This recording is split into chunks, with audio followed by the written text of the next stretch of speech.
প্রেম আমার বাপ ছাড়া পৃথিবীর সব মানুষ জানে। আমি বাপকে বলছি আমার আব্বার সামনে গেলে আমার হাত পা কাঁপে। তুই তো বাপকে দিয়ে বলা আমার মায়ের কথাটা ফেলতে পারবে না। সে আমার বাপের সামনে গিয়ে কথা বলে না, তার হাত পা নাকি কাঁপে। তাহলে দেখ কিনে আসছে। আমি কথা দিতেছি, আমি কত তাড়াতাড়ি তোমাদের বিষয়টা নিয়ে আমি বিশ্বাস করি না আপনার কথা। আমি সত্য বলতেছি, আমি ভাইদের সাথে খুব তাড়াতাড়ি কথা বলবো বাবা। কত তাড়াতাড়ি? কত তাড়াতাড়ি? আর এই ধরো 2-3 বছরের মধ্যে আমি সাহস করে কথা বলে ফেলাম। এই জীবনটাই আমার লাভটা কি?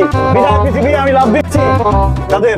ভাই আমার, তুই তো আমার কাছে 200 টাকা পাইতি, সেই টাকা তো আমি পরিশোধ করতে পারলাম না। আমার মৃত্যুর পর আমার আম্মার কাছ থেকে নিয়ে যাইস। আমার বাপ যে কিপটা তোর তো 1 টাকাও দিব না। রাতুল ভাইয়া আমার তেলাক তোমার কি আমার কাছে চেক করতে ভাইয়া আমার আপনার প্রয়োজন ভাইয়া। রাতুল ভাইয়া আপনি দুধ করুন কে রে দুধ করুন না না না না করুন না করুন না।